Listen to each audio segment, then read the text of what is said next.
আসসালামু আলাইকুম বড় ভাই বোনেরা, ছোট ভাইয়ের নতুন ভিডিওতে তোমাদের সকলকে জানাই স্বাগতম। আজকের ভিডিওতে তোমাদেরকে দেখাবো যে ক্লাস 9 এর বন্ধু খাতা তোমরা কিভাবে আঁকবা এবং উপরের ডিজাইনটা কিভাবে দেবা এবং ভিতরের ছবিগুলো কিভাবে আঁকবা। এই ভিডিওতে থাকছে তার সমস্ত ডিটেল। এজন্য কেউ ভিডিওটা স্কিপ না করে না টেনে সম্পূর্ণ ভিডিওটা মনোযোগ দিয়ে দেখো, আশা করি উপকৃত হবে। সো বন্ধুরা, চলো ভিডিওটা শুরু করি।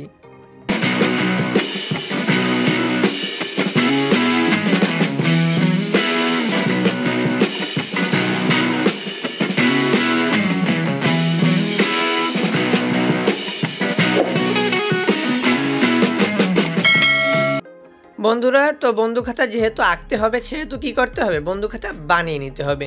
সো আমরা বন্ধু খাতা বানানোর জন্য নিয়েছি 5টি A4 সাইজের সাদা কাগজ এবং উপরের মলার দেওয়ার জন্য নিয়েছি একটি ইয়েলো কালারের A4 সাইজের কাগজ। সো বন্ধুরা, আমি সুই এবং সুতো দিয়ে খাতাটাকে সেলাই করে নিতেছি। তোমরা চাইলে স্টারপ্লার মেশিন দিয়েও সেলাই করে নিতে পারো। সো আমি মনে করি যে স্টারপ্লার মেশিন দিয়ে না করে সুই এবং সুতো দিয়ে সেলাই করলে খাতাটা মজবুত ভালো হয়। সো যেহেতু বন্ধু খাতাটা অত একটা ডিমান্ড করে না, সেহেতু নর্মালি বানানোই ভালো। সো তোমরা যেভাবে বানাতে চাও সেভাবে বানাতে পারো, কোনো সমস্যা নেই। অনেকটাই দেখা যায় যে অনেক বড় বড় সাইজের বন্ধু খাতা বানায়। সো আমরা তো জানি যে আমাদের এটার মধ্যে কী লিখতে হবে না লিখতে হবে। সো এই কারণে আমি মনে করি যে আমাদের বড় কোনো খাতা বানানোর প্রয়োজন নেই, কারণ কি লিখতে হবে সেটা তো আমরা ক্লাসে বুঝেই নিয়েছি। সো অতটা ডিফিকাল্ট কিছু না, একেবারে সহজ বিষয়, সিম্পল বিষয়। আমার ছবি আঁকার থেকে আমার এই যে টুকটাক শব্দ লিপি মানে ক্যালিগ্রাফি যেটাকে বলে, এটা আমার করতে খুব ভালো লাগে। আর আমি প্রফেশন হিসাবে ক্যালিগ্রাফিটাকেই নিতে চাই। এই জন্য দেখতেই পাচ্ছ যে উপরে বন্ধু খাতাটা সুন্দর একটি নান্দনিক ডিজাইন দিয়ে লিখে নিতেছি। সো তোমরা চাইলে এটা ট্রাই করতে পারো, এতে করে তোমাদের বন্ধু খাতাটা আরও সুন্দর একটি লুক পাবে। এবং অনেকেই দেখি উপরে নাম লিখো, উপরে নাম না লিখে ভিতরের প্রথম পেজে নামটা লিখলে অনেক ভালো হয়। তাহলে দেখা যায় যে উপরে পেজটা সুন্দর ডিজাইন করলে, মনে করো প্রথমে বন্ধু খাতা তুমি এভাবে ডিজাইন করে লিখলা, তারপরে নিচে একটা ফুল আঁকলা বা যে কোনো একটা চিত্র তুমি আঁকলা, তখন দেখা যাবে যে এই খাতাটার সৌন্দর্যটা আরও অনেক বেড়ে যাবে। আর উপরে যদি তুমি হিজিবিজি করে তোমার নাম, রোল, শ্রেণী এগুলো লিখে রাখো, তাহলে দেখা যায় যে খাতাটা দেখতে ভালো লাগে না। সো একেবারে হিজিবিজি হয়ে যায়। তো আমার মতামত হলো যে তোমরা এভাবে উপরে তোমাদের নাম, রোল, শ্রেণী এগুলো লিখবে না, এটাকে স্কিপ করে দিবে। তোমরা নিশ্চয়ই অনেক নয়েজ পাইতেছো, বাইরে থেকে অনেক নয়েজ আসতেছে, গান বাজতেছে, তারপর আবার আমাদের এখানে আবার টিউবওয়েল বসাতে আসছে। সো ওই লোকরা অনেক কথা বলতেছে। সো এই জন্য তোমরা অনেক নয়েজ পাইতেছো। এটা সব দিন হয় না, মাঝে মাঝে এরকম কিছু সমস্যার সম্মুখীন হতে হয়। আর যারা এভাবে আঁকাআঁকি করে এবং ভিডিও আপলোড করে, মানে যারা এই আঁকাআঁকি নিয়ে কন্টেন্ট বানায়, যে কোনো কন্টেন্টই বানায় না কেন, তারা বোঝে যে ভয়েস দেওয়ার সময় কতটা কষ্ট হয় ভয়েসটা দিতে। আমি এবার এই সাইডের নয়েজগুলোকে দূর করার জন্য পিছনে ব্যাকগ্রাউন্ডে হালকা মিউজিক লাগিয়ে দিয়েছি, যাতে নয়েজটা কম শোনা যায়। এজন্য আগেই ক্ষমা চেয়ে নিচ্ছি এইভাবে সাইডের থেকে নয়েজ আসার জন্য। সো আজকে একটু কষ্ট করে এভাবেই ভিডিওটা তোমরা দেখো। তোমাদের সকলের জন্য একটা মেসেজ আছে, সেটা হলো যে আমার 10তম ক্যালিগ্রাফি কোর্সে ভর্তি চলতেছে, অ্যারাবিক ক্যালিগ্রাফি কোর্স। সো যারা অ্যারাবিক ক্যালিগ্রাফি কোর্স করতে আগ্রহী আছো, তারা ডিসক্রিপশনে দেওয়া ফেসবুক আইডি থেকে যোগাযোগ করতে পারো।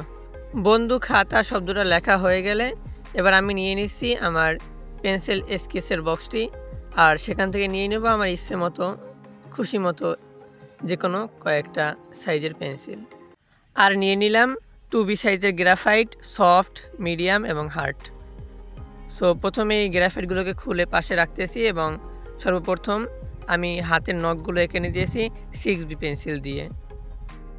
তারপরে চারপাশের আউটলাইনগুলো আমি 2B পেন্সিল দিয়ে ভালো করে ডার্ক করে নিতেছি, ভালো করে হাইলাইট করে নিতেছি।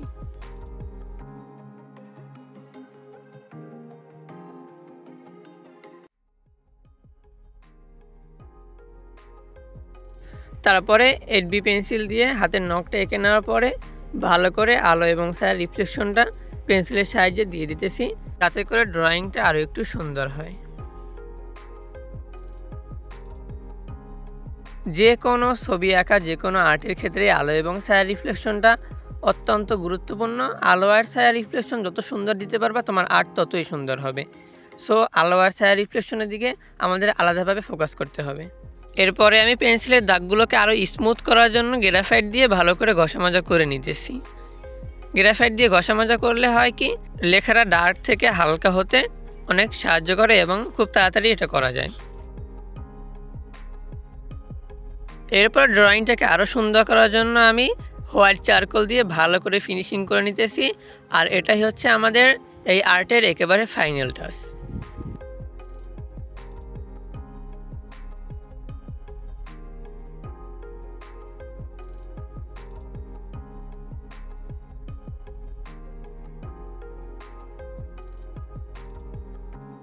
স্কেচ কমপ্লিট হওয়ার পরে এবার আমরা দুই হাতের মাঝখানের ফাঁকা অংশটাকে 8B পেন্সিল দিয়ে ভরাট করে নিলাম। তারপরে হাতের মাঝখানে ফ্রেন্ড বুক শব্দটা লেখার জন্য আমরা নিয়ে নিয়েছি সিডি মার্কার। সিডি মার্কার দিয়ে এই টাইপের লেখা খুব তাড়াতাড়ি এবং সুন্দর করে লেখা যায়। এরই মাধ্যমে আমাদের বন্ধু খাতার উপরের পেজ একেবারে কমপ্লিট হয়ে গেল। এবার আসছি আমরা ভিতরের পেজে আঁকাআঁকি করার জন্য। সো আঁকাআঁকি করার জন্য প্রথমে আমরা মার্জিন টেনে নিয়েছি। আর আমরা এই পেজটায় আঁকবো হলো কিছু প্রাকৃতিক দৃশ্য। সো আমি যার বন্ধু খাতাটা এঁকে দিতেছি, ওর স্কুলে কিছু বাধ্যতামূলক কিছু কাজ দিয়েছে যে এইগুলো আঁকতেই হবে। সো আমি আগে সেগুলো ট্রাই করতেছি। আমি ওরা বলছিলাম শুরুতেই যে আমি যেভাবে এঁকে দিই এভাবে নিয়ে যাও। ও বলে না, হবে না স্যার, মার্ক কম দিবে। আমি জানি যে বন্ধু খাতা যেভাবে ইচ্ছে সেইভাবে আঁকলেই হয়, আর গল্প টল্প যেভাবে ইচ্ছে সেইভাবে নিজের মতো করে বানিয়ে নিলেই হয়। সো যখন বললো তো আর কি করার। সো আমার কাছে এই পিকগুলো নিয়ে আসছে। সো আমি সেগুলো দেখে দেখে ট্রাই করলাম, আর কি করার।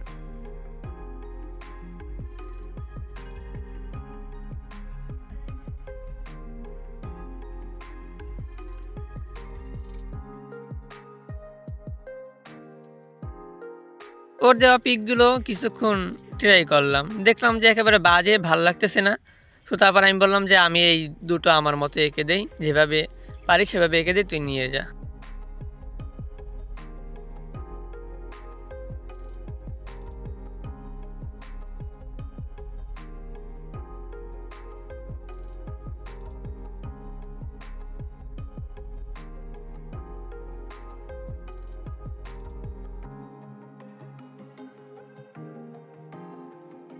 তো প্রাকৃতিক আকৃতি আঁকার পরে আমরা চলে যাব এখন নতুন পেজে।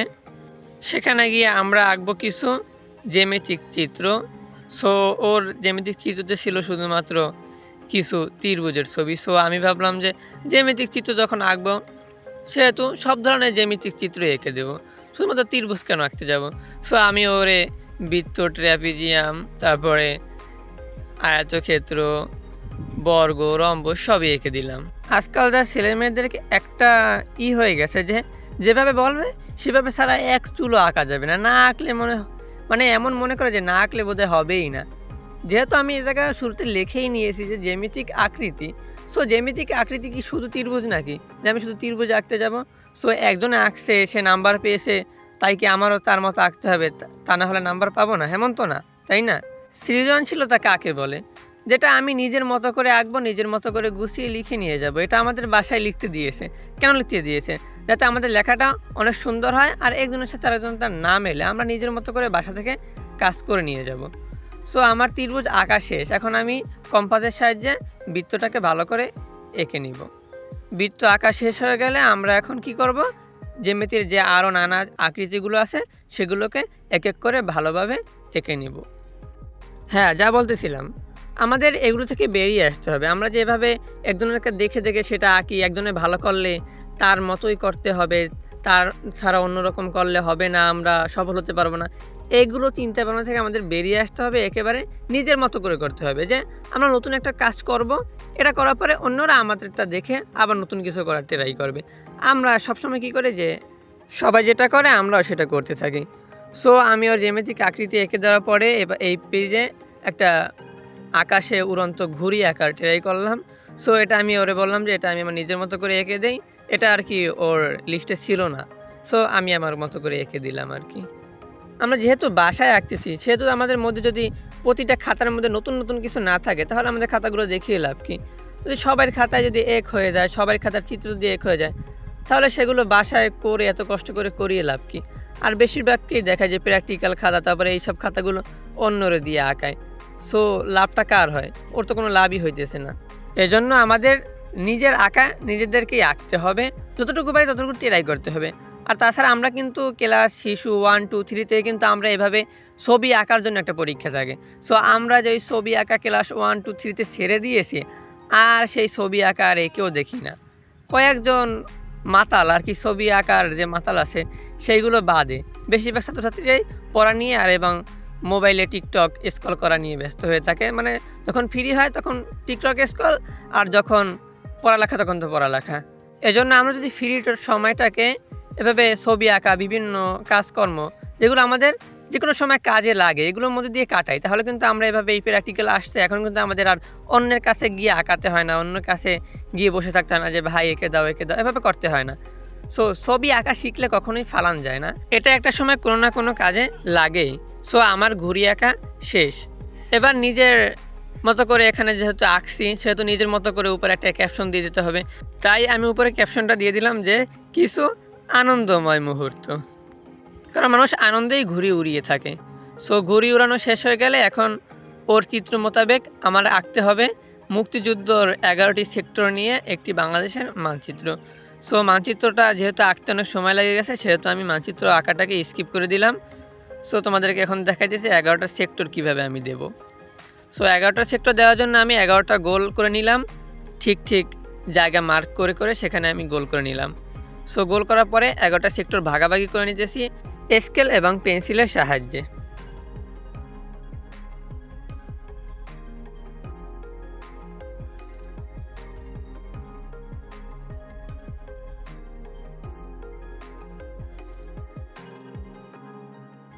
আর আজকের ভিডিওটা আমি এই মুক্তিযুদ্ধের 11টি সেক্টর আঁকার মাধ্যমেই শেষ করতেছি। সম্পূর্ণ ভিডিওটা দেখার জন্য ধন্যবাদ। সো বন্ধুরা, ভিডিওটি ভালো লাগলে অবশ্যই লাইক, কমেন্ট, সাবস্ক্রাইব করে পাশে থাকবে। আজকের ভিডিওটা এই পর্যন্তই, দেখা হবে নতুন কোনো ভিডিওতে নতুন কোনো দিনে। ততক্ষণ পর্যন্ত নিজের খেয়াল রাখো, সুস্থ থাকো এবং ছোটো ভাইয়ের চ্যানেলটির পাশে থাকো।